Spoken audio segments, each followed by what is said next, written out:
I'm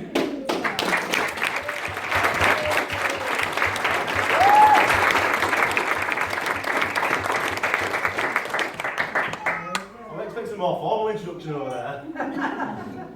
Not happening. So, James has babbled on a bit there, so I'm going to have to go slightly off script. So I started with good afternoon, I think we're probably more good evening now. So good evening, ladies and gentlemen, or probably as that table expecting, hello! Now, some of you won't have had the pleasure and delight of meeting me before. So I'll introduce myself first.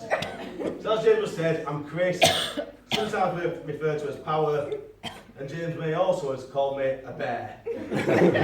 He might have gone blockhead, he might have gone blockheaded bear, but I'm happy to go with Chris. So that's that done. So I've now got an obligatory speech. Didn't want to do it, but apparently I've got to. So for the next 50 to 55 minutes, I'll try it. Now Jim's told me he's got absolutely no worries because I've got nothing on him. That's what he thinks. And then also to avoid any awkward silences, we just follow the laughter from my mum and dad so that we all know what's going on at the right time. James won't need any more awkward silences than the one he'll get after 30 seconds this evening.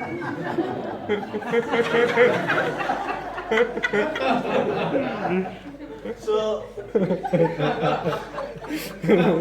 I'm not entirely sure how me and James became such great friends. Good friends? We'll settle with friends, I think. But other than through work, I'd imagine it came through a joint interest, hobby, and enjoyment in alcohol. And I imagine one of us had to be pissed to like the other. Now, not having met James until he was in his mid-20s, I've had to ask around his friends and sister for some interesting stories. Now, unfortunately, I can't repeat anything Candy said. She never replied. The stories from his uni days I've had to take completely on trust that they're factually accurate, and therefore they could have told me absolutely anything and I'd have gone with it. Cheers, Rob. The common theme through all the stories that I was being told were all about him being drunk and being skint. And I look forward to repeating some of these stories as a combination of the both. So I think it's quite important now to remind him of how to cope being poor, as numerous times recently he's told me, I can't do that, have I not told you, I've got a wedding to pay for. However, I'd recommend against eating Rob's tail wheels for the sake of some cash. Don't do that again, James.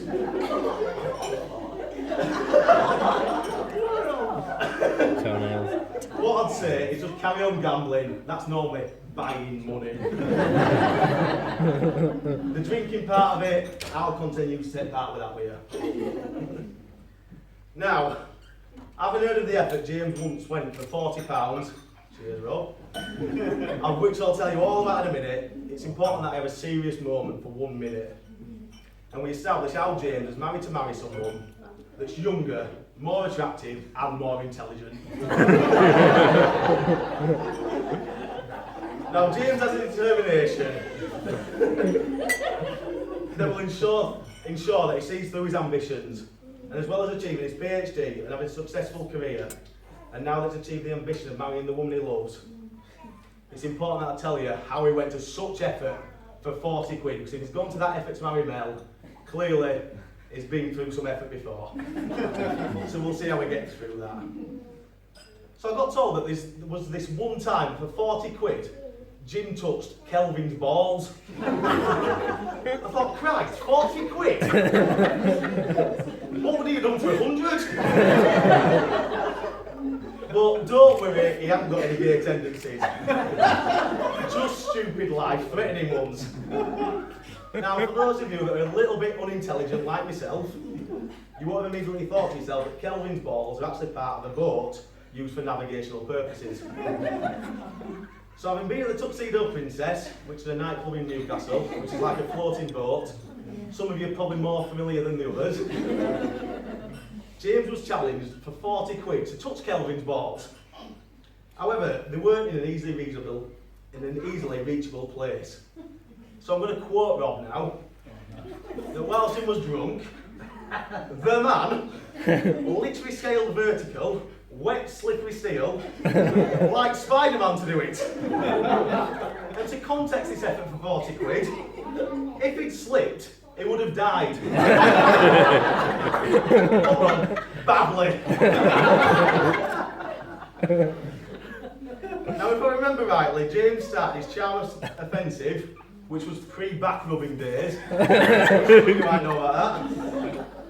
By messaging her on MSN Messenger. Think's correct? Yeah. Good. Fortunately for James, he can't just swipe left and get rid of him. Like So at this point, this will have started out as a long challenge for James, but he's never been one to shirk a challenge. For 70 hours straight, he once drank nothing but lager, with a strict no water rule. This included brushing his teeth. Some days I think he started this challenge again. Now, particularly as James is the only person I know that whatever he ate or drank has the same smelling trump. It's kind of a unique blend of stale and stale, which means he's always identifiable wherever he is. Now, as you sit there, many of you will be wondering how James keeps himself so athletic and youthful.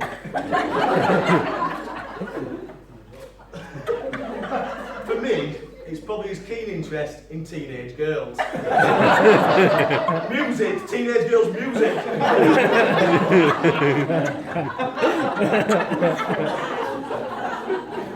He has absolutely no shame. Like Britney, Taylor Swift, Rihanna, and I'm sure we'll get to appreciate this on the dance floor later, where James has some unrivaled dance moves, where he acts out the words to the lyrics of the song. So it'll be a little bit like, I'm watching you.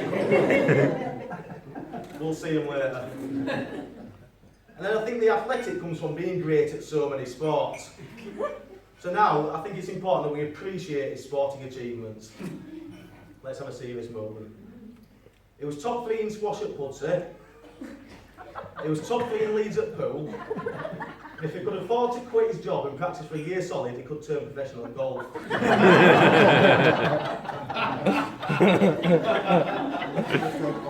Let's be serious. Given that he can hit a 9-iron over the River Tyne, I've absolutely no reason to doubt this claim, or his squash or pool achievements. It's not true, is it, James? All lies. Now, given this opportunity to talk about James, it'd be wrong not to talk about James's gambling addiction. It is an addiction. James gambled in 2 very considered ways. One that Mel knows about, and one that Mel doesn't know about.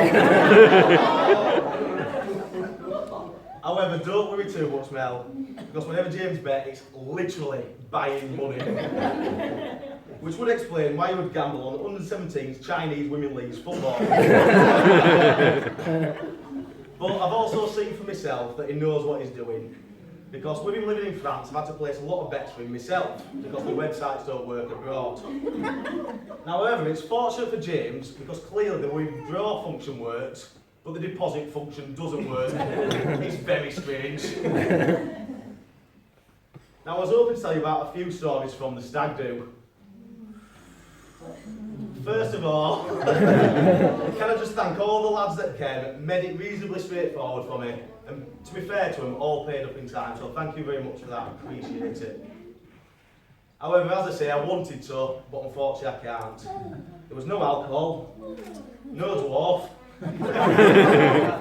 no strippers, and he didn't dress up as a French maid, so there's literally nothing to tell you. So at this point, I think it's important for Michael to start passing a photo album about. I already started. What? Is that what this is? Which is kind of a dedication to James. So Hopefully it'll make its way around the tables. If not, it'd be great if you can see it at some point. If James can be the last person to see it, it might probably be. Yeah? Finally, I'd like to say thank you for giving me this job of being the best man. It's a real honour. Not only is Melanie lucky to have you as a husband, but I am too as your friend. It's getting serious now. Now, in fairness, you're the most genuine, considerate and thoughtful lad that I know. Unless obviously it's going where you want to go. And then we have to accept that.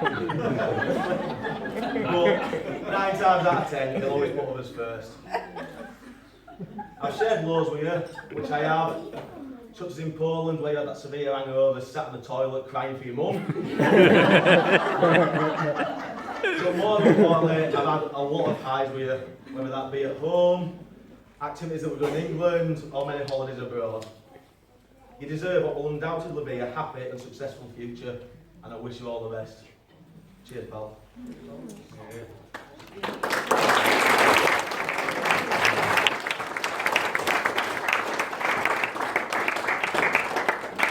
And again, finally, which is my second finally, Mel, it's your turn now. Hope you're ready. No, as I said, I've had to go off script at the beginning, and I'm going to go off script again now, I think. Obviously, I've kind of predicted a little bit what I'm going to say here, and I've put that I think you look amazing. Well, that's wrong. You look stunning, outstanding, and I think for a lot of people, I've heard a lot of people say that you really did look amazing. So, James is definitely a very, very lucky lad.